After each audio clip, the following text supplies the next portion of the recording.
Welcome to the On My Block podcast, a Green Bay Packer podcast. I'm your host, Ahman Green, along with my good friend and teammate, Mike Wahle. Mike, how you doing?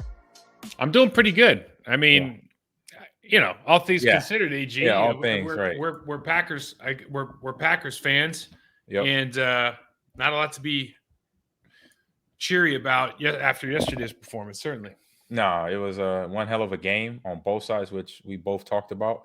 Both teams are going to come in regardless of the circumstances before the game because the NFL planned out a interesting schedule. A lot of people question that schedule of games being played before this game. In terms of the Seahawks games, is what I'm pointing to. Mm-hmm. People brought that up in the media through the week. I believe KJ the Wright, Seahawks people, in particular. KJ Wright, who I was on the show with earlier this week, he brought that up. He just thought it was real weird how we were, our game is at 12 o'clock in Detroit game that is going to affect, potentially the mindset of the Detroit players once they see the Seahawks win. And I'm like, he has a point, but players are players. Every player is different, and coaches are different. So mindsets might change regardless of what the circumstances may lay for that team. So as we saw in one hell of a game, we watched last night. So let's get into this real quick. BetOnline, our sponsor here. So basketball is back. BetOnline remains our number one source for all your sports betting needs this season. You always find the latest odds, team matchup information, player news, and game trends at BetOnline. And as your continued source for all sports wagering information, BetOnline features live betting, free contests, and giveaways all season long. So always the fastest, easiest way to bet on your favorite sports events, whether it's NFL, NBA, NHL, MMA, tennis, boxing, esports, and even golf. So head over to betonline.ag to join and receive a 50% welcome bonus with your first deposit. Make sure you use the promo code BLEAV. That's Believe. Receive your rewards. So BetOnline, where the game starts. So Mike, let's get into this conversation. Last game of the season, now for the Packers, and now we're getting into offseason mindset and some of the information that was shared right at the end of the game and press conference from LaFleur and Mr. Rodgers as well. Yeah, we'll go back and you made a good point that every player treats these games differently. One thing that we have to you have to kind of tip your cap to Dan, to head coach for the Lions, Dan Campbell and his staff. Mm-hmm. Look, it's a player's staff. Everybody knows it. Yep. All of their, except for Ben Johnson, all their kind of significant coaches are ex-players.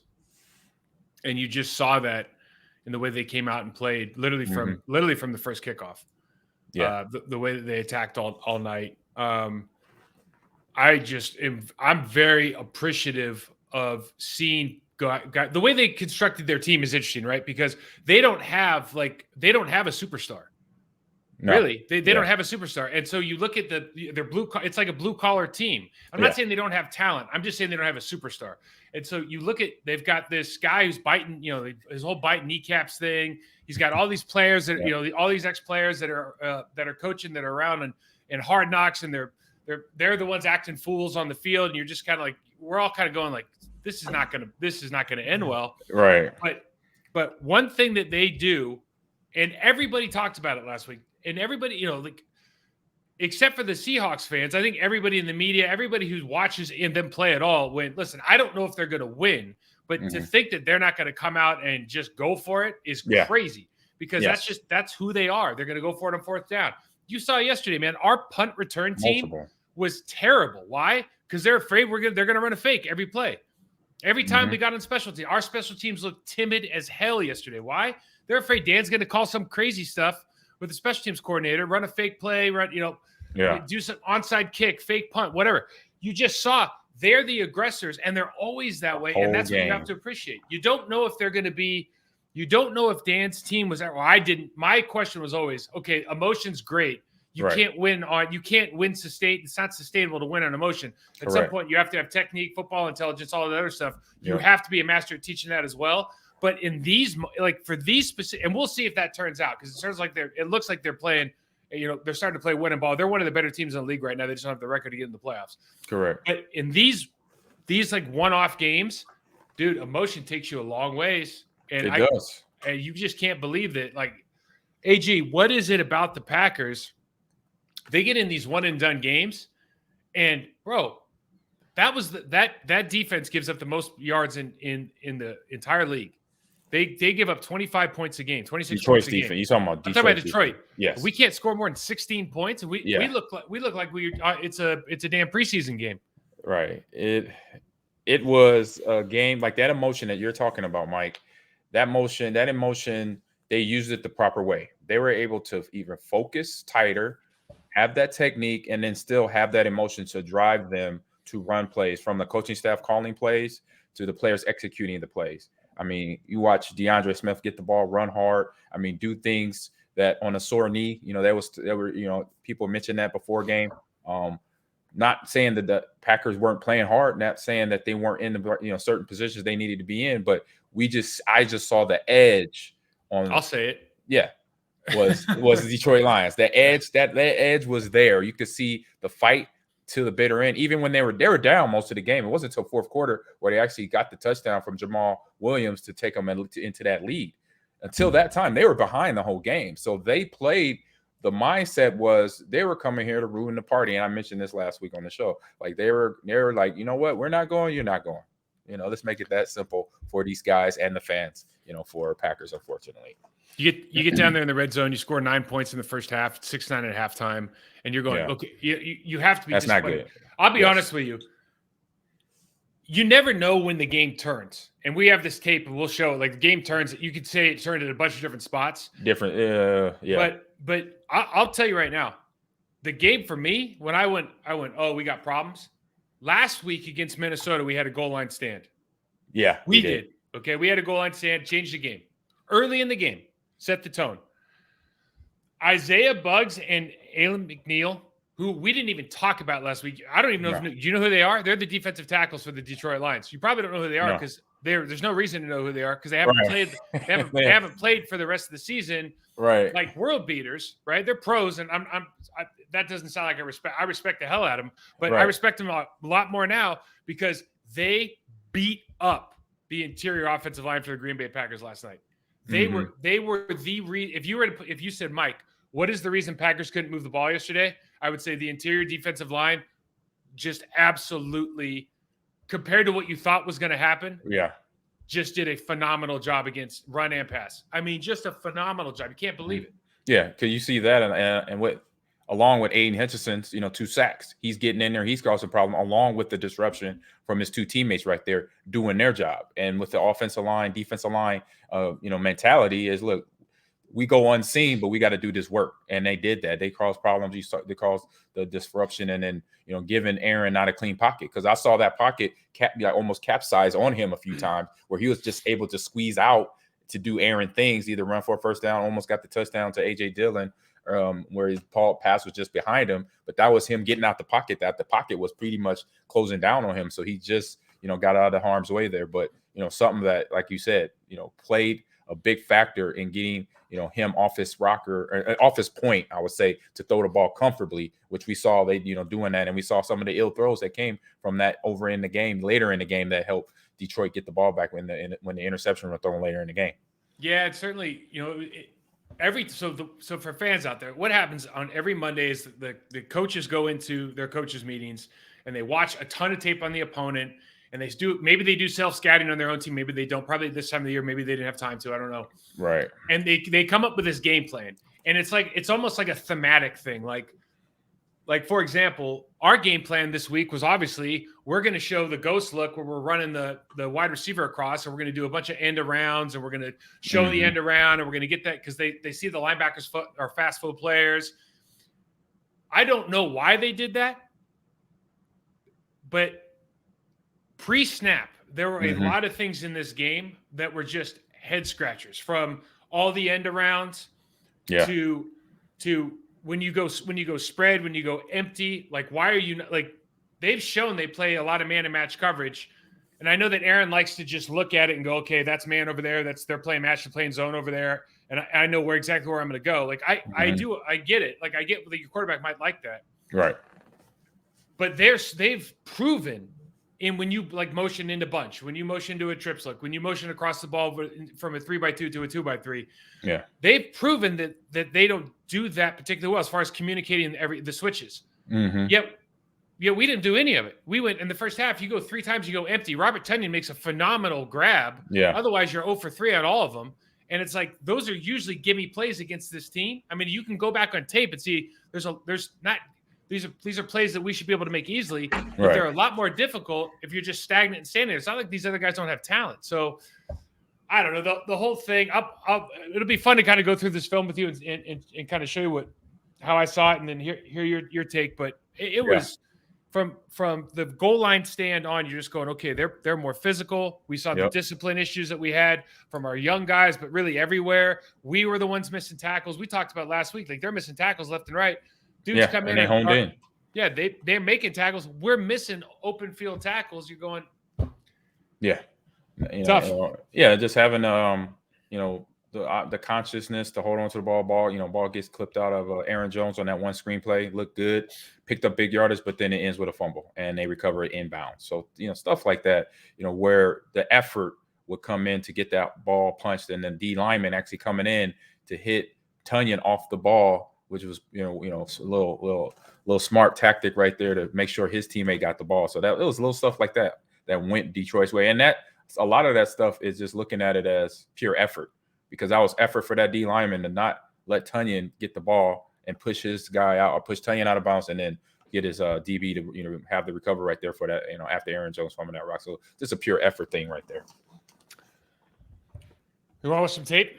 Yeah, let's roll. Let's roll. Watch some tape. So I did this chronologically this week. Okay. Because we have the TV copy. So I did this chronologically. So we start down. Remember, we get Lazard on the pass interference. The first series looks like it's going really well. We get down on the 5-yard line. And what we talk about, hey, we want to run the football. And all year we go, hey, we don't run the football down here. We try to throw it. They try to run the football. What happens? Well, problems. Problems. First off, Josh Myers gets beat. Gets shed. He's on the ground. Guy makes the play. I mean, you can't have that. Yeah, that's goal line. This is. Sorry, going back here a little bit. There we go. Yeah. You go back here. He locks out, gets him locked. He gets too high. He's on the ground. Now we got second down. Second goal. Now our left guard gets beat.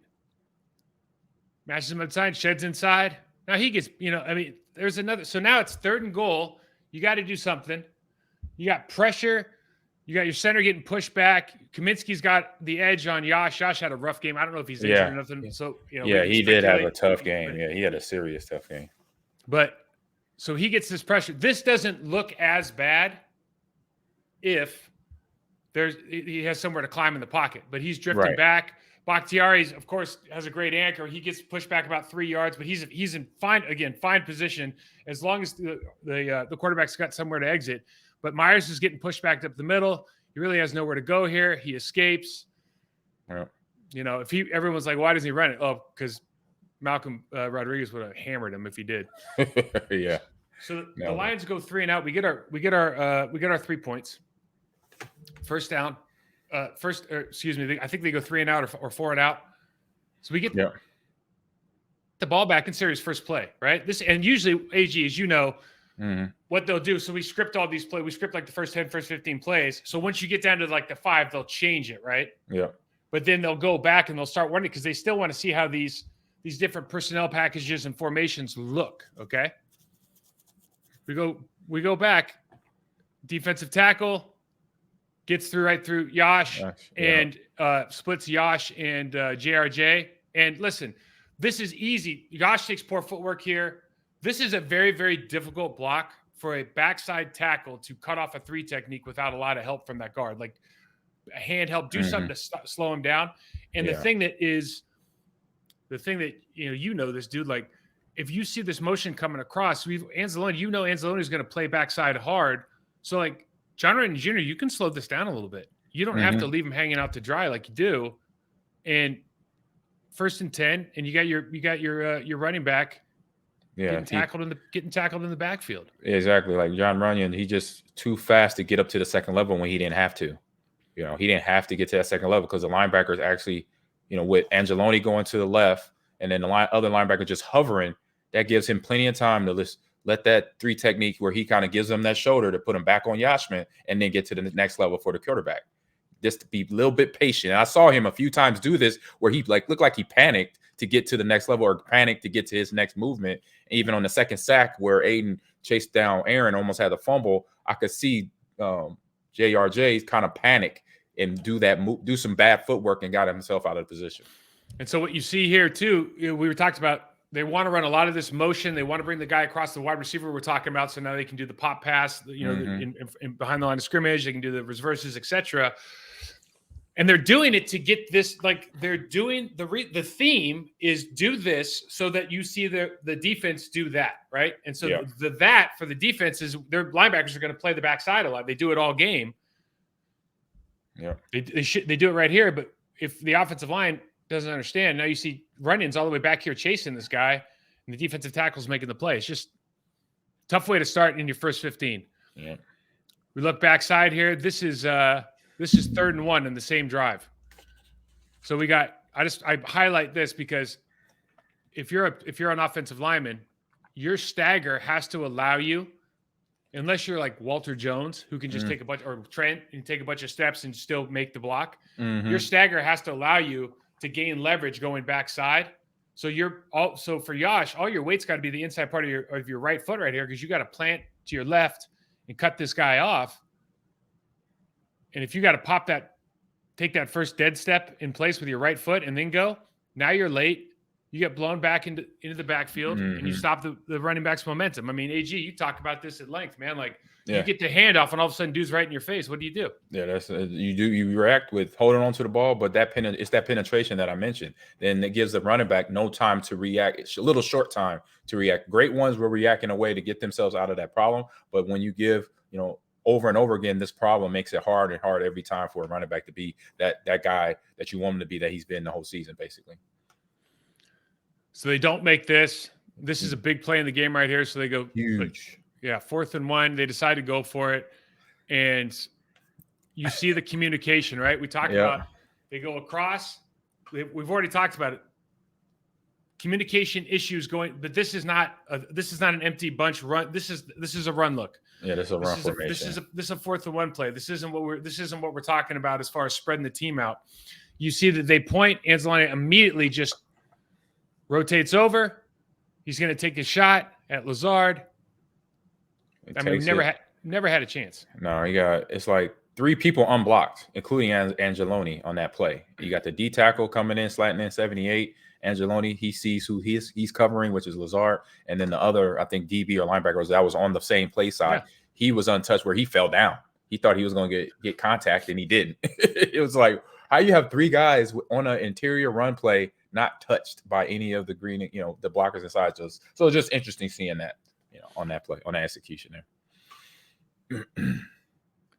So a lot of people were talking about this sack and what is, this is the one where what is JRJ doing? You know what he's doing? He's helping his tackle. That's what he's doing. He's doing exactly what he's supposed to do. So he's got slide pro. He sees rib cage. You see rib cage here. That's what you do. You take shots at the ribs. Fans out there, he's doing exactly what he's supposed to do. He's exactly what the problem is. Aaron's when you have to hold the ball. Yeah. Now you drift outside the pocket to your left, and so basically Aiden Hutchinson can absorb that. He can lose more ground, run around this play, and make a play. If he ran high side and you just tried to push him around, and Aaron Rodgers drifted to the left, you're giving up a sack, and people are going to blame you, and it's not your fault again. Right. These are things that happen during the course of a game, man. Like it's unfortunate, right? Yeah, this is just an unfortunate consequence of having to hold the ball. Now, if you were going to say anything about Yash here, he's getting bull rushed. Yeah. So the real problem is not JRJ taking a ricochet. JRJ is doing him a favor, because if he doesn't do this right now, he might get bulled right into Aaron's lap, because he's moving back at a pace that is uncomfortably fast. Yeah, it is. Yeah. So if he had a better control of the bull rush, then he would have stayed, I say, more square, where then the help from JRJ doesn't push Aiden out of the path where he's going. He's more in it. He could get back in Aiden's way, basically. But yeah, this is dodged a bullet here a little bit, huh? There could have been a sack fumble for sure. Yeah. So let's highlight some good. Listen, for the most part, the Green Bay Packers defense played a pretty good game. Yeah, it was a tight game. Yeah, and when something's back and forth like it is in this situation, I think you're especially appreciative. They've been scoring a ton of points. I know they haven't been doing as well on the road, but this is a team with a great offensive line, 2 good running backs, 4 guys that can stretch the defense, and a quarterback that's making a lot of good throws. So this is a good job by them. I think this is Enigbari up top. I highlighted him because Quay ends up making a play here, but it's really because the defensive end does such a good job of occupying the guard and the tackle. You see that right now Penei Sewell he gets beat inside, and so he's got to turn back in, and so Quay can just fire his gun right here. And this is really when you see the best version of Quay is when he can just you either put him on. We've talked about it before. You tell him exactly what to do as far as pass rush, where you got to go, and then you can use your athleticism. Or it's a very direct, we're going to go in, we're going to do some sort of end will stunt, end linebacker stunt, where you're going to hug this thing tight and make plays. And again, allow yourself to develop that confidence and that football IQ while you're doing things that are a little more in tune with, or a little more structured, I guess. Yeah, and he's been showing that in the last couple of weeks, where he's getting that execution, where he's in the right gap. He's shooting a lot faster than we saw previously, back a month ago, where you get the opposing team running back gets the ball and he's still sitting at linebacker 5 yards from the line of scrimmage. So now he's getting into there, and it helps with like you said, with Enigbari doing his job, creating problems for the offensive line, then where he could come step in and shoot the gap, get the tackle. So they go 3 and out again. And so we get back. It's 3rd and 4, and third down, we weren't very good at. So we talked about it ad nauseum, though, right? You're in this spread look. So on the top, the reason that they want to spread it out is because Aaron can look at this defense right here and go, okay, they're going to play man over on his right, so the top of the screen. They got him literally lined up man to man, and he's probably guessing on the bottom that they're going to go some sort of zone coverage. They're going to match up because the linebacker's inside leverage on the inside slot. We got inside leverage. He's probably going to pop out on the middle slot, right? So that's going to be some kind of pass off game depending on who goes where. So he knows he wants to throw the man route, but the problem, this is a great play by Tunyon, and all of that's fantastic, right? Yep. And you got to make these plays, and this is why he's Aaron Rodgers. But just from a schematic standpoint, we've seen that they have issues in this motion, and this is the 1 out of 3 times that it worked, and Tunyon had to make a hell of a play for it to work. So you want to make them communicate a little bit more pre-snap and get that full speed motion across, and then have to deal with that speed and pass off. Great play by him, though. Seriously, getting fired up, love it. Yeah, that was probably the best, concept of routes there. Was that is a short flat route and then a corner route over top. Those routes came open later for Aaron, and a few in the vertical game too. Unfortunately, led to the interception that he was trying to take advantage of later in the game. We got a 3rd and 5, and this is I think this is a coincidence that all these came up at 3rd down, bro. But so this is Yash getting beat here on the inside by a great move by Hutchinson. So 3 hard upfield gets him to kind of extend bad body position, puts his head down. Yeah. And listen, the kid's going to be a good player. I think everybody's would probably be a little bit shocked that I would be surprised if Yash isn't hurt or something, because he had a shoulder, I believe. He just didn't look good though. Right. Yeah. I think previous weeks up until this game, it was a shoulder thing. And that sometimes, with some players with certain injuries, especially for linemen, your shoulders is kind of where you work. So to have that as a weakness, and it's not really been talked about, but you could tell from the play action, from this gameplay, from the player, that something's ain't right with him. He's like, wait a minute, it's just too many plays that he's getting by him. He's getting guys going around him a little too easy here, so he might be in his head knowing that the injury is there and not really speaking up about it or getting the rehab that he needs, but it's just showing out on the field, unfortunately. You just see this, from an offensive line's perspective, you see the hands outside, the bad body position, heads down, trying to catch. And it's just mechanically, it's hard, right? Because you're doing a ton of stuff wrong. And what happens, especially an offensive defensive line player, like running backs, linebackers, when you block them, you can be wrong 8 times in a row and still win, right? And nobody notices it. But when I watch this, I go, oh, well, you're, regardless if you win or lose, you're wrong. That's not how you want to block the guy. No. You want to do it. You want to go through your process, go through it the right way, so you don't have these situations at all. But this is a tough look, and it looks like he might even had a chip on with AJ on the outside, so makes it even worse, right? Just let him go this time, get a little chip. Although I don't think they do that usually from the backfield anymore. Yeah, you want to get to that more the outside leverage side of the body of the tackle. So I want to get on that right hand of right hip of Yashman before I do that chip, unless it is to talk about pre-snap inside chip from that standpoint. So this is after they had the touchdown call back for holding, and these are kind of just big momentum plays in the game. Yeah. So they have that was a huge play. They bring in the rookie, I think the Alabama kid, goes down the sideline, get it called back. Matt Nelson gets a holding call. So now you got 3rd and 10. Yeah, this play right here is nice. Nice chip by the running back there. Yeah.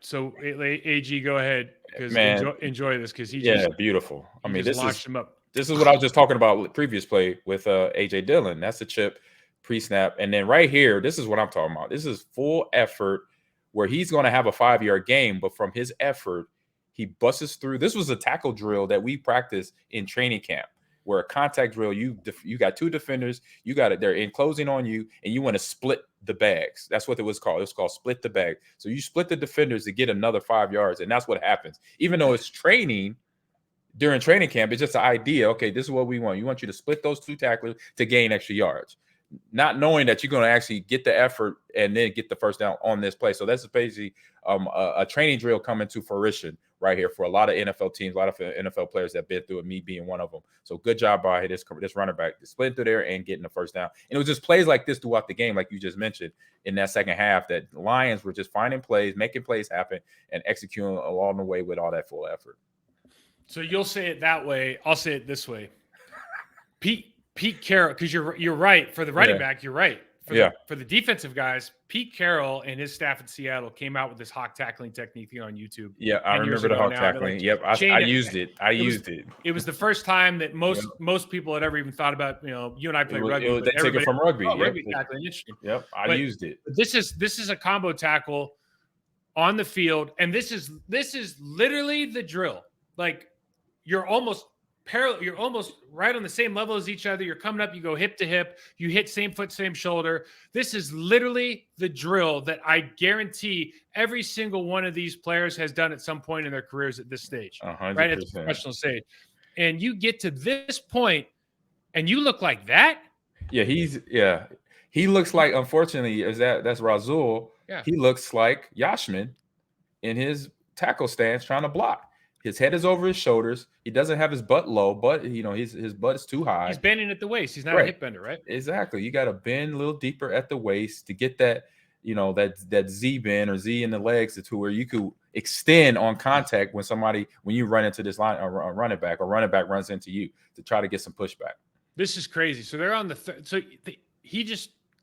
another way to say this is a human just ran through 2 humans for 5 extra yards, which is 15 feet. Exactly. That's crazy.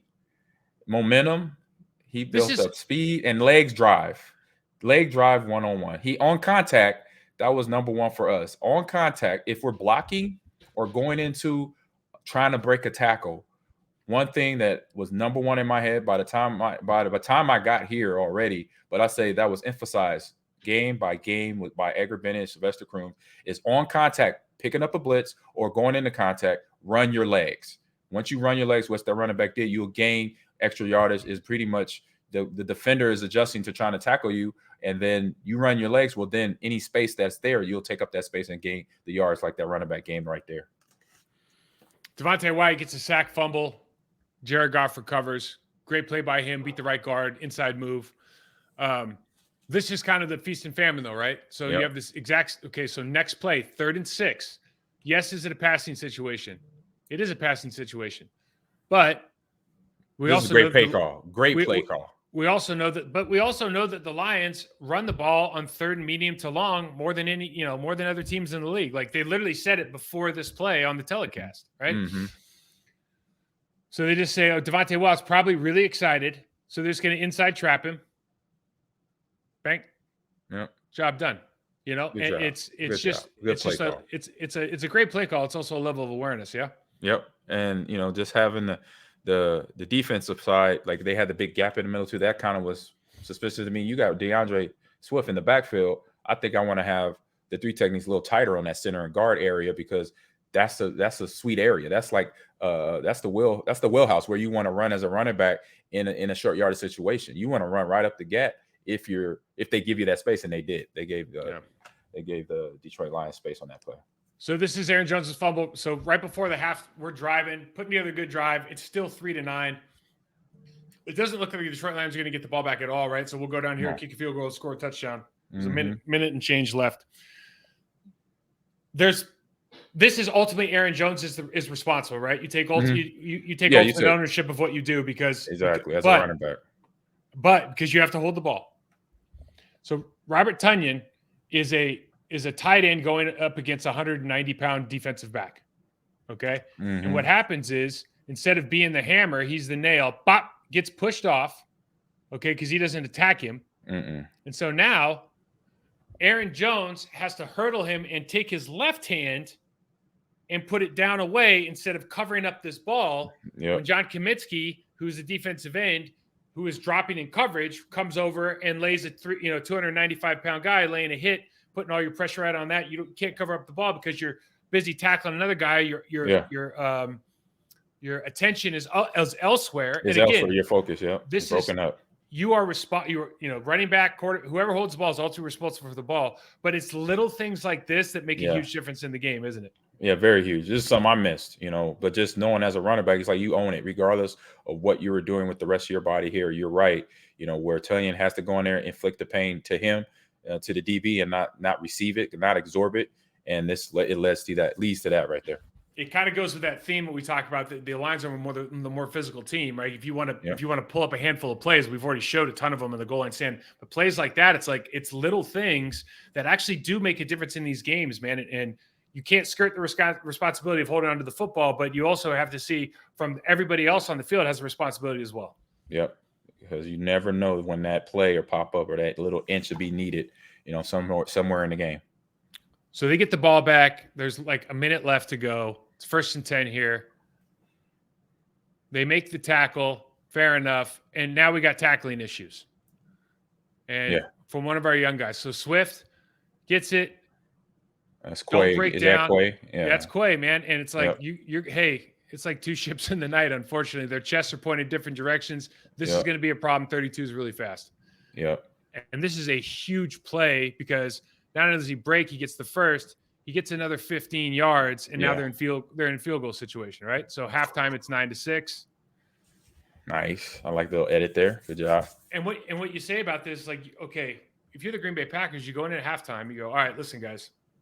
Defense, great job. You're holding to 6 points. It's starting there's a little bit of these errors that we got to reset. We got to reset our mind. We've had some lapses in tackling. We've had some lapses on some reads in the run game, but you held a high scoring offense to 6 points.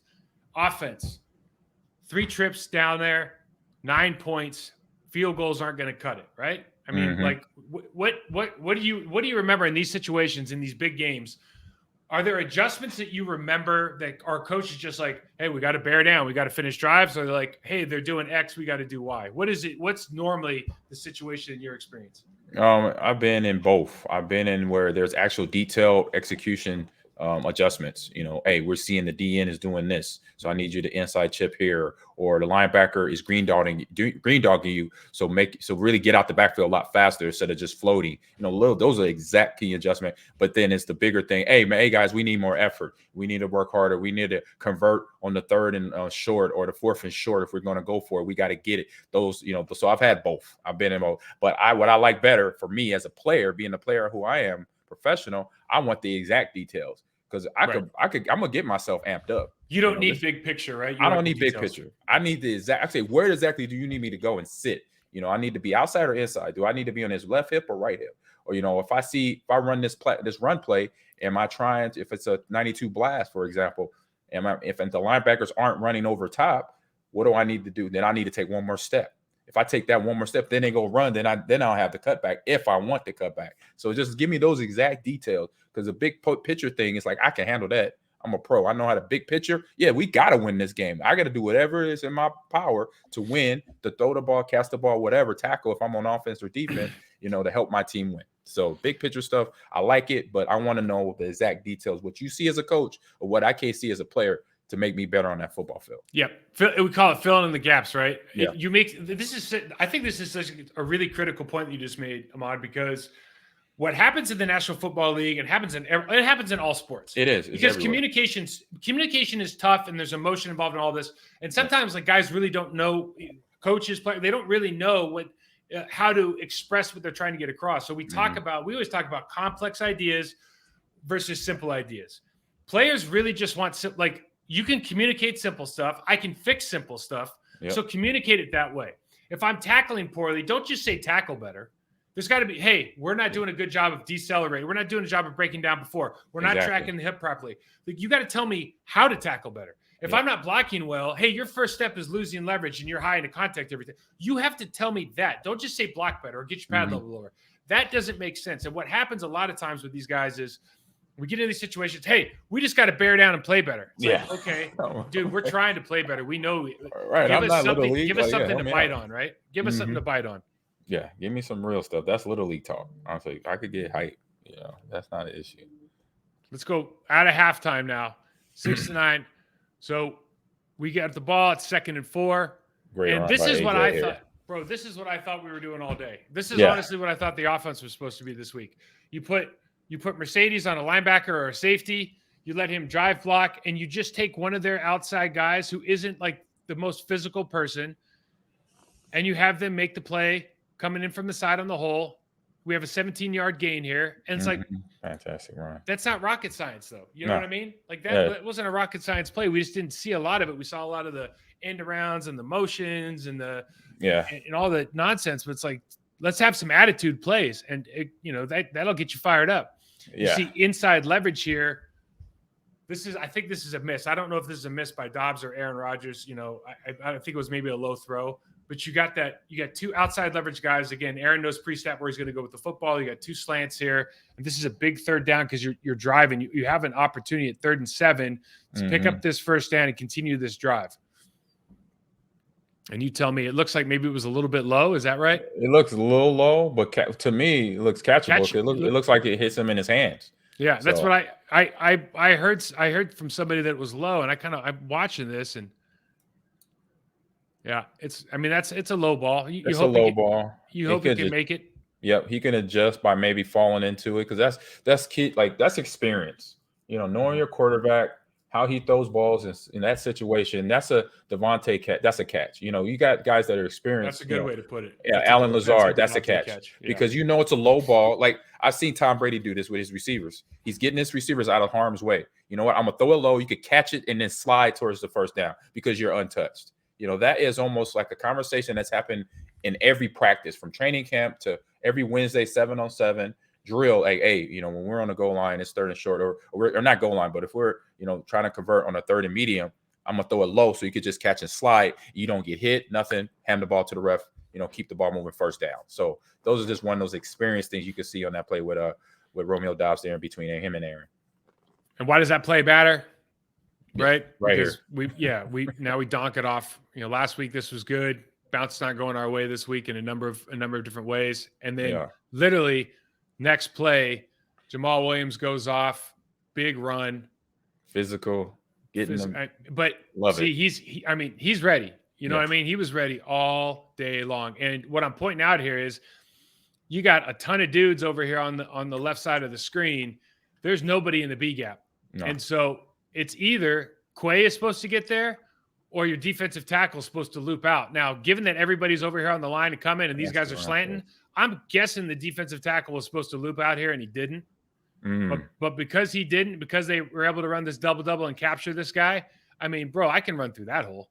Yeah, that thing. You know what I mean? Come on. Yeah, it's nice. But it's just mindful, work there where Quay has to see that happen and maybe he's still reacting as a young player, reacting, knowing that outside where, oh my God, my guy didn't loop out. He looped in or he stayed in because of the double team. You jump out there, just be a football player. Just know where as a defender, you got to fill those run fits. Those are the gaps that defenders look at. Linebackers it's all about gaps. If you're figuring that you're going to cover that outside gap there, that B gap, and knowing this tackle's going to go inside potentially, and he's doubled anyway, then this mindful, like, hey, I got to go fill a gap. If I'm not there, it's going to be wide open. And the hard thing is, like, you're playing linebacker and the guy's coming right at you because they're double teaming off the line of scrimmage. Like, it's just if you don't pre-snap see, like, okay, my guy, like I think the guy's looping out. I'm probably going to hit this A gap hard, and all of a sudden it just doesn't happen. All of a sudden the guy's coming towards you. He didn't loop. It's like these are pre-snap issues. Like this is what we call in tennis. Like what are they? Self-enforced error. Mm-hmm. You know, unnecessary. And then you come back to, again, the very next play, and we talked about it before. They do a great job doing understanding play action pass, and they get Jared Goff off the spot. What was nuts about this is they very rarely roll him the other way, and his ability to flip his hips here is nuts. Like that is a big time. Dude, he got his toe all the way around to where he wanted to throw this ball. You got to give your hat out. This is a great call by Ben Johnson. This is a great execution by the line and the fullback in particular, getting Preston Smith to go inside and suck him in. And then Goff getting these hips around here. Like they talked about the back end of this on TV against Ford. And like it was a great route. But bro, this is a hard play action throw for Jared Goff. This is what you talk about. The guy can make it. This is why number 2 pick in the draft. Yeah. That's big time, man. Yeah. To get around, flip your hips and point your toe forward is basically giving your every, quality of detail for you to win on that throw as a quarterback. You give yourself a high percentage to win. You know, he doesn't flip the hips. He doesn't point the toe. Then the percentage goes down. But as the percentage is high because hips are flipped, toe is pointed, and he throws he's able to put all his power into that throw. We talk about, being able to like making Goff throw, like move to his left. That's great. But not if he gets his feet down. It's a whole different story, right? We're talking like it is. On the run and getting your feet set. Like that he can sling it now. So they score. Jamal Williams goes in, ties Barry Sanders for most single season touchdowns of all time, by the way, on the Lions, which was nuts to hear. No, amazing. Like I was like, wow. So good job. So we come back and Zach Tom came in the game and replaced Josh. And again, let's not even speculate what was going on there. But this is, you got young players in the game, and this is part of the problem, right? So he's got play action pass. And for whatever reason, Josh, and you saw this even more during the game if they showed the Enzo copy, but he's pointed the wrong direction. Like, I don't know how else to say it. Like he's giving up the inside gap. Yeah. He didn't, his feet have shifted. So he was in a stance where his right foot was back. Now his left foot's back. He shifted to the inside, but he's blocking the B gap. And you give up a pressure. This is an unforced error. It's unnecessary. There's no reason that should happen. It's just footwork. That's just fundamentals, basic fundamentals of the game. I love these kind of plays. You got 1st and 10. You got 2 guys coming down to block Hutchinson. So we used to call this K4 protection, AG. Okay. In Green Bay or Miami? In Carolina, actually. Oh, Carolina. So K4 was basically you were gonna full slide left or right. So if it was 4, you're gonna slide to the left, and then you'd have tight end. You'd have 2 guys running at the defensive end. It was basically saying you 5 block the other 4 plus anything else that comes, any garbage that comes, and then the running backs have responsibility for the guy on the defensive end. It's like the first guy takes a shot, the second guy cleans up, and it just gives you time, especially under center play action like they run here, to get Watson open. Watson just makes a phenomenal play. This is regardless of how this season ended. You got to be excited about this guy next year, huh? Yeah, he grew up this game. He grew an extra layer of experience and confidence in himself, and he definitely got it from Aaron. And like I know we're going to talk about it later, but looking at the roster for the Packers, I'm feeling good about next season. I know if I'm Aaron, I'm like when he says you got to think. We're going to talk about that. I know we already talked about it. He got to think about some things. Well, think about this. You got Romeo and Watson now have a year under the belt. Now they have confidence. They've been beat up. They've been thrown to the briar patch. So now they've been in the thorns, getting beat up, getting ridiculed, and now have come out of that with their heads up. So for me, I'm looking very optimistic at the mini camps, training camp, get ready for the next season just to make sure guys stay healthy. That's the biggest thing. I'm with you. So we go down, we score. Get the ball back. These are these little plays in the game talking about Dobbs. Listen, this happens, but you got to appreciate how good Aaron Rodgers is. Oh my God. The ball was literally hit him in the 8. That was a handoff. That's literally a handoff. That's how perfect he threw that ball. Yeah. It's just the quarterback knowing, okay, I got man covered, so I could throw it behind the DB's head. He's not going to look until the last minute. By the time he looks, the ball is in my receiver's hands. Literally, all he had to do is put a cradle. He's got to put his hands there and then squeeze once he feels the ball. that look kind of said it all, didn't it? Yeah. So it's 13-16, fourth quarter now. Detroit gets the ball back. And, I mean, Jamal's just – they're starting to – you just felt that the momentum was with the Lions, and they're just starting to take over. And you just see, like, you stop the ball right here. You just see all of these look at their offensive line that's clustered in this 4-pack right here. They're all facing the same direction. Yep. Just they're like looking for body. They look just pushing people down, and then you see the tight end coming across to Or block Preston Smith. Yep. And he just does, a great play. Just a great play. And we talk about Quay a lot, man, and like, he makes a ton of tackles 8 yards downfield. And that's not necessarily his fault. It's just how it's looked this year. And that's certainly something that I think from his style of play is one thing, but it also has a lot to do with what's going on up front, especially on a play like that. Yeah, and that'll be stuff to take in the offseason. If he's a pro, if somebody needs to show him, take notes of his gameplay throughout the year and what he struggled at. That'll be one thing should be high on his priority list. Play reaction, play recognition, so I can get down in the gap to use my physical abilities to get in the hole right away. Okay, so I showed that last play just to show that we now had this pretty big. I believe this is a 4th and 2. Okay, and it's 4th and 2, and you've got both corners. I don't know. Are they 8 yards off? 7 yards off? They are at least 8, 7 to 8 yards off the ball. Which so they're off. It's a 2-yard route. That's it. Just sit at the sticks. Sit at the sticks. And this happened twice. It happened twice. The last play of the game as well. And you just go. And this has been like you get on. Listen, you can get on the internet and people are going, "Why do they play off?" There's a reason that they play off in a lot of these situations, and the reason is because they would rather just give ground and not get beat deep. Right? That's why they do this. But in these situations, especially with the quality of player that Jaire Alexander is, and it's a 4th and 2 look. Like, I'm taking him to not get beat on the go route. I'm taking it. Like, you got to, like, sometimes you got to live and die with your guys. Like, if you got a guy, you got to take advantage. At least make Goff go to the other side. But like, if I'm Jaire Alexander, I'm thinking. I know he's, he might just be going, dude, I don't care. They got a 2-yard gain. Like, it doesn't matter. And it's like, well, it does matter in your stats at the end of the year.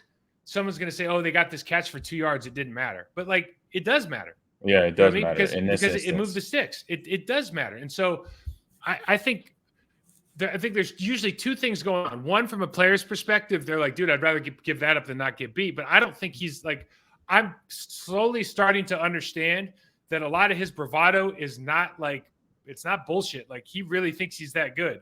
So like, right. You know what I'm saying? Yeah. So like, if you think you're that good, bro, like, you need to, hey, plant your flag in the ground. Joe Barry, put this guy in press. Don't let him do this. Yeah. Yeah, I'm doing that. I'm giving them the opportunity to make plays for themselves, for the team, for themselves, for the team. And this was something that obviously came back later. It hurt him. He's so bombastic sometimes that you go, oh, he's just doing this. Like, no, I'm beginning to believe that dude 100% thinks that he's it. He's the guy. He's the cock and the balls. You know what I mean? Like, he's it. Yeah. Like, I respect the hell out of it, honestly, because like it's hard. It's hard to be the guy. And he thinks, but if you're going to be the guy, then in those situations, your coordinator has to allow you to be the guy as well. Mm-hmm. Yep, that makes sense. Put the players in the best place, in the best situation to win. So, the only reason I brought this in is because they didn't show Quay. They didn't show Quay pushing the 23-year-old intern trainer, and then they didn't show Wyatt, the two first-round rookies. Then Wyatt comes up and like kind of walks up and gives him like the chest kind of tough guy thing, and you're like, it's almost like, really? I didn't know what they were doing. I'm like, do they know him? I'm like, do they know him personally? Like, you almost hope it's a joke. You know? It's like, what would be the point of doing that? So this is the last time you see him, Quay Walker, in the 2022-2023 season. This is his last play. And so Wyatt goes over, does the chest bump thing. And listen, these guys got bright futures, and people we've all made mistakes, right? Yeah. It's just kind of this is a big situation. This kind of stuff is just being young too, though. Goal line. Now, they're going to run the trap again. Why? Because he plays wide. Now, when you see Penei Sewell come down and double Kenny right here, you see that, dude, you got to take space, bro. Your head's there. Like, you see him going down. You got to take space. You can't go straight up field. His second step here goes back. He's all the way on the other side of his hash with his left foot. Yeah. You can't make it that easy for people, right? And this is just part of being young. Yeah. You got to close that gap. I'm not saying they're going to hold him out the whole time. What I am saying is don't let it be in your gap. This is in your gap. This is on you. You know, because then the double team gets pushed right into DeAndre Campbell, and it's pretty much a walk-in for Jamal. Nothing you can do, right? Nothing. So it looks like we got 5 minutes left. We're down 4. Now, this is a 2nd and 2 look, AG, and I just stopped it here because 2nd and 2, the green line, for those of you watching at home, is the line of scrimmage. Now, you see one of our guys on his side on the floor in the field position. And again, until I mentioned them, do you know the starting defensive tackles for the Detroit Lions? Oh, they're Buggs and McNeil? Yeah, Buggs and McNeil. Yeah, okay. I looked it up. Yeah. Now, I clearly didn't give them the amount of respect they deserved because we got one guy in the ground, we got one guy making the tackle in the backfield, and we got our left tackle pushed back in the backfield. Yeah. This is a play side inside zone run. That's all it is.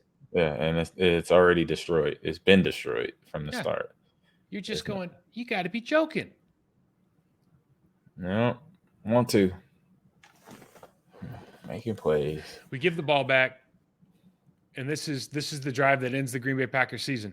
Yeah, it is. I mean, and this is drives that run game coordinators, running back coaches, O-line coaches, this is what we get. This is what they get excited for. This is the dream. This is 4-minute football. Yes. Edgar used to say to me, and he said, at this point of the game, AG, don't even look at the sideline. You're staying in there the whole drive. You're going to end this game. And you know what? I'll be like, after a while, it's like, you know what, coach? Yeah, I don't even think about looking. You damn right. I want the ball. I want to end this game.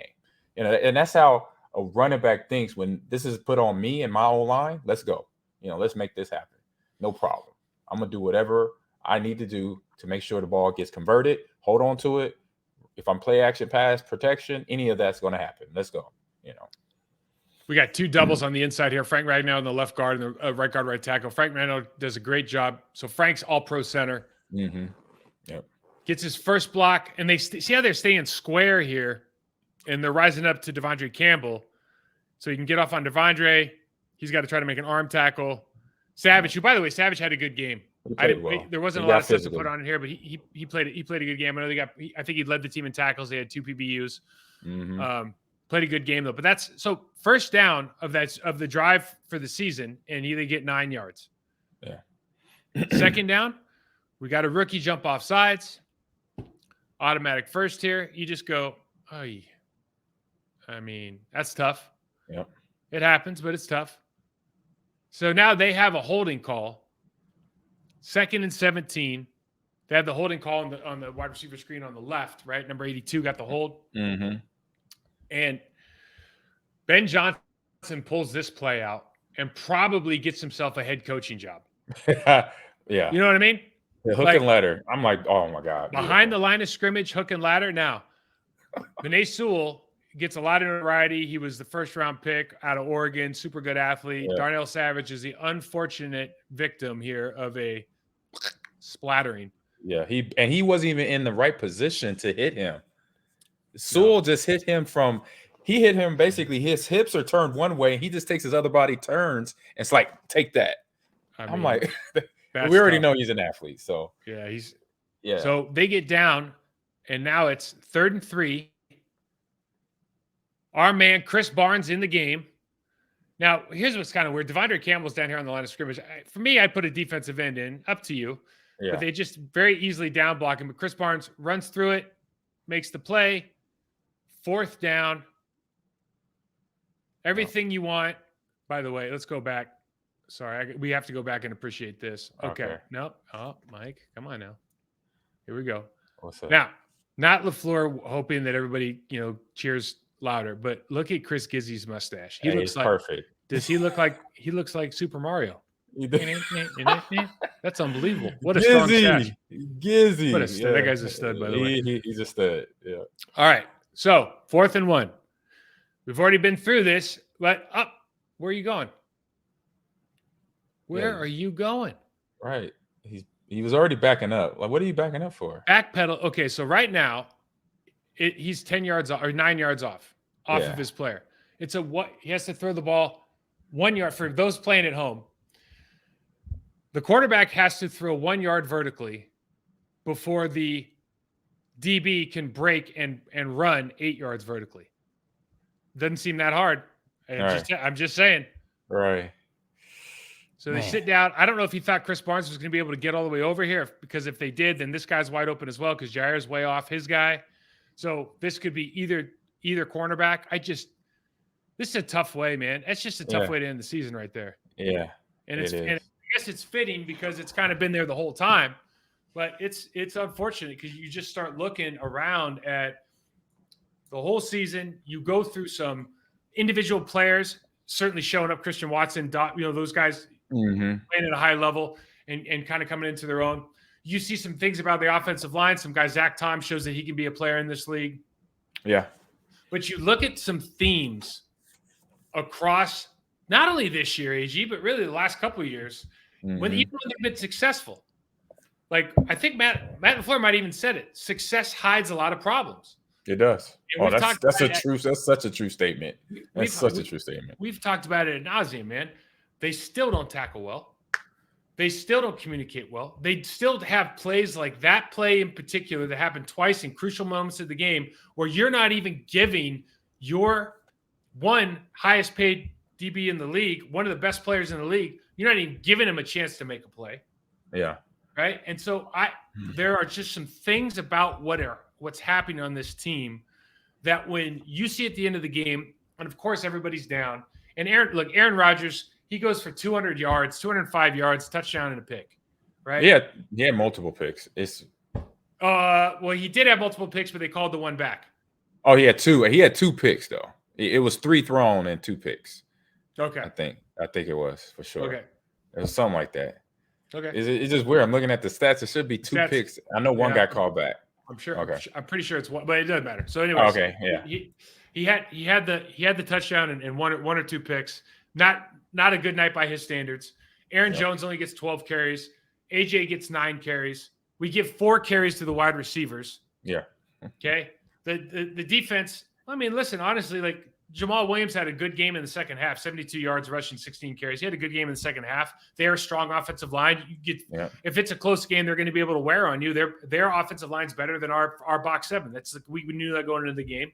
Swift had his big play moments, certainly. They had, but Goff didn't have a great game. Goff was 23 of 34 for 224, but a lot of his balls put them in positions where they couldn't get run after catch yardage, and I mean, it came at the throws and the plays came at the right times. But Rodgers comes after the game. And he wants to hold on to the jersey, and he's walking out with Cobb, and he's a little bit cryptic about everything. Yeah, and you have to ask the question: Is this another game where it's one and done, and they fail to perform at a level that's acceptable? Even if you lose, and you lose with honor, that's different than this. Scoring 16 points against the team who gives up 400 yards of offense every week. So if you're, and you don't have to put yourself in Aaron Rodgers' shoes, but let's say you're 38 years old, AG, you're 4-time MVP, or you've had this great career that you've had, or even when you were playing, you're getting on in years, and you're going, is this, what am I doing this for? Do you think that he sees kind of the stuff that we're seeing? Does this make sense for him? Is this really the best opportunity to win a Super Bowl as they're constructed right now from a staffing perspective and a player perspective? I'll say for him, looking at this, it's still a lot of question marks. It's not fully there because you got young players still developing, even though they did get better in terms of the wide receivers crew, more apt. than anybody out there. That was the big adjustment from the first part of the year to now. Mhm. And then I say coaching wise, play calling wise, just what is the focus? Because you remember mid-season on that 5-game losing streak, they didn't really have an identity.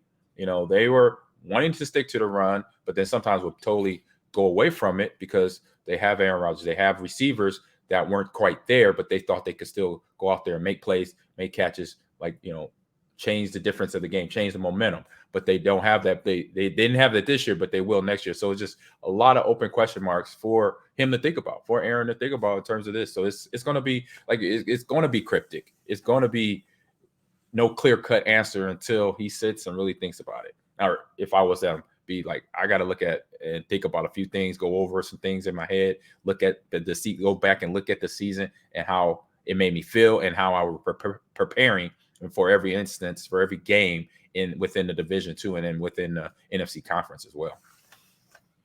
If I'm on this team and I'm a veteran, high-level player, I'm frustrated that for whatever reason, there's a Greek philosopher, Archilochus, right? He says you don't rise to the level of your expectations or your level of your training. You don't rise to the level of your expectations. You fall to the level of your training, right? Mm-hmm. So you don't rise to the occasion. You don't rise to your expectations. You fall to whatever level you're training at. Yeah. And I know that's not 100%, concrete, but I like to think that athletes can kind of live their lives on that motto, right? For the most part. Yeah. And teams. And so when you continue to show a lack of improvement in certain areas, when you continue to struggle in these games, we've talked about it ad nauseum on this team over the last couple of years on this show. There's something else there. There's something bigger going on. And I wonder with him, because I don't think it's like he can go to another. I don't think he's going to go play for the Niners. Maybe he does. But I think with his cap and everything, I think it'd be really ugly and messy. It's either retire, right? Retire and go own a team or something, or stay and play. I don't know if there's a better opportunity because he does have weapons, but there's something about what they're doing that doesn't make sense. And it's like they were timid on special teams. They have Nixon. They're timid on special teams because they're afraid they're going to run fakes. Well, you can't be timid. But, if you taught it all week, worry about the fake, what do you think the players are going to do? They're going to be timid. Yeah. They worry. Just be aware. Yeah. You showed that's what you did by the actions on the field. If you're playing 8 yards off on a 1-yard route in the most critical part of the game, don't be surprised if you get beat. Those little things, and if they keep happening, how many times during the year you're watching the Commanders game, it's all right, it's 3rd and 10, we're at 13 deep. It's it doesn't really make that much sense. You know what I mean? And it happens over and over. So, and listen, I was shocked that we couldn't even get 25 carries between our two running backs in a tight game. And they don't even deserve it. By I mean the offense, because they couldn't open any holes because their two defensive tackles were busy beating us. So it's where do you go from here? I think when Coach LaFleur says we have to look at every facet of what we do, I hope they do that and make we could talk about it probably in the offseason, but make the requisite changes because they're just too talented a team to even having to be playing for the 7th seed, much less lose. Yeah. We saw it unravel this season, from the injuries to the losing streak and just the mindset of trying to get into players' heads, which Aaron was doing, trying to, he was being a leader and trying different ways to get them motivated or get them to hold themselves accountable for doing certain things, not doing, play review or film review and catching the ball at certain time, just having that, what he had, basically trying to duplicate what he had with Devontae and those other receivers before this year. That was all the play of the state of play in the first part of the year. And so all that was going on, and that's not conducive to having a successful season. It's just, people question each other, question themselves. And I think it was a lot of that going on. And now you just got to have a quiet time to just let the dust settle and then come into a situation where you could think clearly about, for what every player, not just Aaron, for every player, coach are included, of where we're going to be looking at for 2023. what's mini camps and all that get here, where are we going to go? What's going to be our identity then? That's where you set it at in May, April, OTAs or whatever, June OTAs. That's where you set the identity for the team. Then and there. There's two things. I think you make great points. There's two things. One thing I hope that doesn't happen. I've seen this happen multiple times, multiple teams. I hope they don't go in the back room after this and go, well, we just got to get some players at some positions and we're going to be okay. Yeah. Because that's what happens a lot, right? Yeah. We got to just pick up an interior offensive lineman, a tight end, and we're going to be okay. It's like, no, it's deeper than that. You have a systemic problem. Yes, it's deeper than that. You have a systemic problem, and don't try to gloss over it by blaming the players, because that's the easy way out. It's not their fault. You've chosen them and you've coached them. It's on you.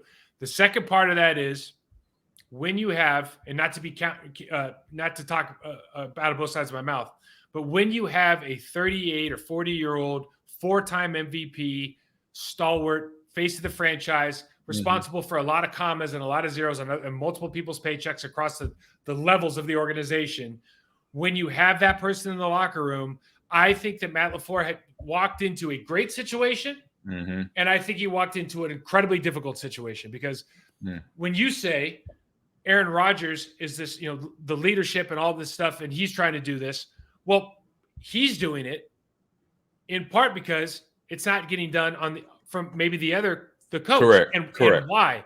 Because he's there, because he's the alpha, because he's everything to that franchise. Yeah. And there might need to be some sort of acknowledgement or discussion or something that goes on with, like, hey man, if we are going to hold these guys to a standard, then we'll get to if your standard's higher than ours right now, Aaron, like if Aaron's standard is higher than theirs, then they got to get up. But if everyone's speaking the same language, then sometimes you have to concede as a player and go, okay, man, make sure these guys are right. I trust you to get them to my standard, which is now your standard or our standard. But I gotta take the seatbelt off and just walk away and let you do your job, because that's a really, really difficult dynamic in that building.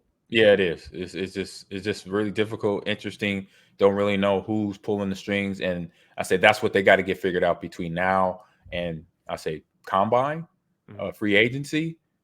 That's a serious conversation that's got to be happening amongst certain people in that team, in that building over at 1265. So, Guy, here's Bring the Heat asks, if you could change one thing about the offense, what would it be and why? I'd say run the ball with more consistency. To do that, I would really be anxious on improving the fundamentals of your interior, the entirety of your offensive line, but particularly the way that you would attack double teams in second level, which means you're going to need it's a lot of footwork and a lot of explosiveness. Yeah, I'm right there with you, because they have the two running backs to do it. They both, you got an experienced veteran with Aaron Jones, and you got a young guy in AJ Dillon, now going into his fourth year, that is very, in terms of size, his ability, he could catch the ball at the backfield. Put them in the situations where they can win. Put them in plays that's going to make them successful. I know Aaron Jones could do a lot, but make sure you do it at the right time. Don't do it when it's a 3rd down and 1, when you're trying to run a screenplay to him. No, just run the ball straight downhill, get the first down, and then 1st down and 10, come up with something, special where it puts him in a situation that shows his ability, because we've seen him do it. We've seen him catch balls downfield, back shoulder throw, touchdown catches. He did that this year. He's done that in previous years. So we know what Aaron Jones can do if he's in the running backfield position, if he's in the slot, if he's on the far wide receiver. He's the wide receiver. We know what he could do there. AJ Dillon, same thing. We know what he could do. Put those players. Those are 2 of your best players in the backfield, along with your quarterback. Give them a string of plays that they're always in the positions to win. Do that, and then you work in everybody else, in the offense, and obviously on the defensive side as well. Are they able to have a run first or a run priority offense with Aaron Rodgers? I believe they do, because of the run game. I mean, the run game is proven this year. It's been proven. You got 2 guys that. No, but what I mean is, okay, so let's say they go and they go, hey, Aaron, listen, now I want you to hear me. We're going to be a run first offense this year. Is he going to be like, sure you are? And like, run first to me doesn't mean you're going to run the whole game. What I hear when I hear run first is 55-45.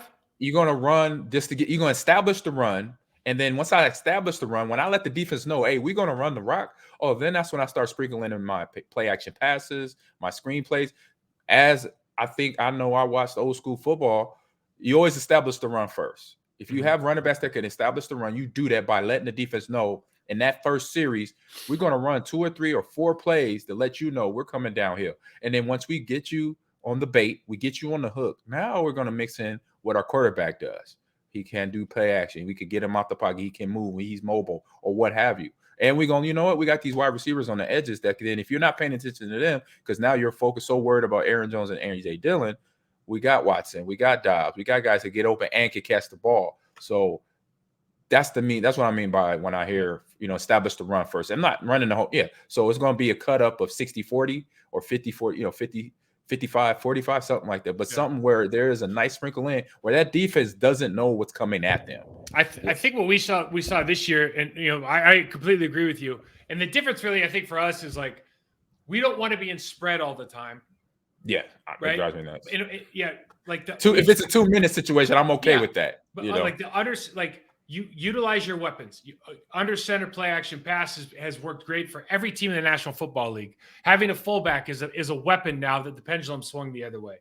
Like there's just certain, like utilize the people that are valuable to your team. Mercedes Lewis, if he decides to stay, if he who knows if he's going to stay or retire. But if he's still there, and you can utilize him, or if you want to have a package where you have an extra offensive lineman, make yourself that kind of team where people have to really think about the personnel packages they're going to use because of the way you run the football. That's going to open up everything else you do. Yeah. Right. Hey, here's another question. Speaking of Mercedes. So Mercedes Lewis, Randall Cobb, and I think Alan Lazard is on the free agent market, maybe potential. Yep. Do you see 1, 2, or 3 of those guys being back next year? I definitely seeing Lazard being back.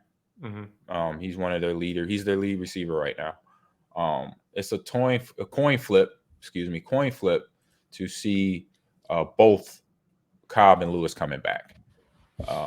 Just because we know what Lewis can do with the run, and he slips up and catches a couple big passes to this year that were, and move the ball and move the needle.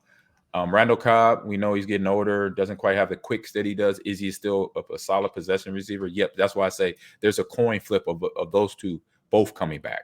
One of them for sure, and I'll say it'd be more Lewis than anything because they don't have a tight end. Yeah, he solidified right. He solidified himself as a guy that when the meetings start up and they start going over run plays, trust me, everybody's comfortable because they know 8-9's in the room. Yeah. Even as a running back, I'm like, I'm good. I know we're good. With my offensive line and then 89. Okay, yeah. He can't be, but to your point, he can't be the second best blocker in the team next year. No, he can't. Yeah. We got. Exactly. He can't have the second highest blocking grade in the team next year. You got it's a double-edged sword there. Should we? Let's hit these. Actually, we'll hit them on Thursday. We'll hit the playoff stuff on Thursday. Oh yeah, the playoffs and what about tonight though? We got college football national championship. Oh yeah, who do you got? We got TCU and Georgia. Mm-hmm. And I watched both games last weekend, and of course it's interesting how they try to pull up the doubts for a team that doesn't have a whole lot of weaknesses in terms of Georgia. Right. I like the underdog. I'm an underdog fan. So I love TCU in terms of what they've done. They've disrupted the whole college football landscape. And I like that. I'm just ready to be honest. I'm just ready for one hell of a game. I think I'm gonna say if I'm putting money down, I'm gonna be safe and put money down with Georgia. Stetson Bennett, I don't really care about college football. I'm not gonna lie to you. I did watch both games, and I think it's fun to watch. But Stetson Bennett said something. I was just like, I'm voting for you no matter what. He said something to the effect of I don't know why everybody he goes, I play well in all these games. Nobody respects me. Nobody likes me. He said something like, I think I'm just too ugly to play quarterback. He said something like that. And he ain't sexy looking. No, yeah, he's not sexy. You're the man, dude. He's just a football player, though. And I like that. He has that chip on his shoulder right there. And I like that. So, yeah, it's going to be a hell of a game. If I'm putting money down, I'm going Georgia.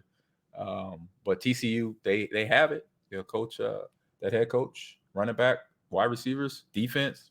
So I'm ready to watch some good football tonight. Oh, man. So. All right, AG. Guys, you can find me at MikeWall68 on Twitter, TikTok, and Process to Perform on Instagram. Ahman, my man, tell them about what you got going on. Yeah. Yep. Tell me. You can go look at me at Ahman Green 30 all one word on Twitter and Instagram, and also Ahman Green Gamers Lounge on TikTok. That's all one word put together, and YouTube as well. So check us out this week. We have the CEO of UEL, Anthony Lucas, 300 Lucas. So it's like the MMA of esports, Mike. We have a league that is out there. It's crazy. So check it out. We're doing it this Thursday, excuse me. So check us out then. So Mike, man, have yourself a great week. All right, bro.